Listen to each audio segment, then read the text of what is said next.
보신 것처럼 지역에서도 연일 확진자가 쏟아지는 상황에서 대구시가 다음 달까지 재택치료 환자 비율을 점진적으로 늘려나가기로 했습니다.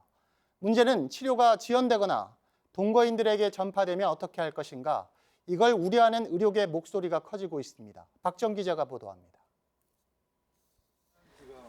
코로나19 재택 치료자들에게 전달할 생필품과 산소 포화도 측정 장치, 자가 진단 키트가 들어있는 상자들이 쌓여 있습니다. 지역에서도 재택 치료를 받고 있는 확진자가 150명에 육박하면서 물품 지원 건수도 크게 늘었습니다.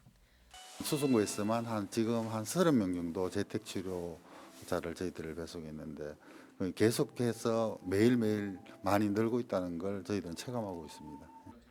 정부는 지난달 30일 코로나19 신규 확진자에 대해 재택 치료를 원칙으로 한다고 발표했습니다.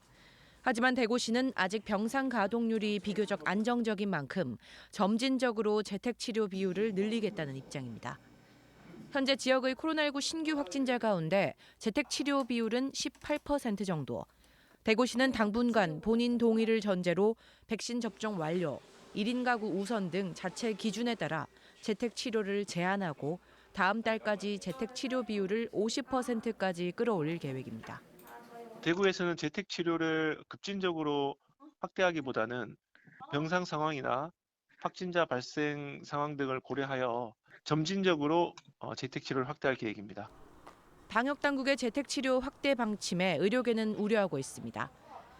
비대면 진료로 인한 오진이나 치료 지연 가능성이 있는 데다 산소 포화도와 발열 여부를 확인하는 현행 재택 환자 관리 기준도 안전하지 않다는 겁니다. 실제로 지난 10월 서울에서 60대 확진자가 평소 기저질환이 없고 별다른 증상이 없어 재택 치료를 한 지 하루 만에 상태가 급격히 악화돼 병원 이송 도중 심정지로 숨지기도 했습니다.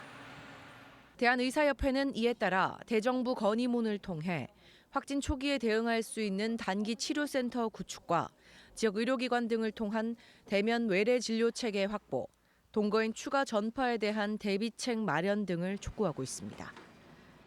아무래도 대면 진료들보다 의사결정이나 이런 과정들이 늦어질 수밖에 없고 자신의 상태를 평가해서 전달하는 과정에서 부정확하거나 이렇게 시기적으로 늦춰질 가능성이 많다고 봅니다. 재택 치료 확대를 앞두고 의료계 현장의 우려를 해소할 수 있는 체계적인 대책 마련이 시급합니다. TBC 박정입니다.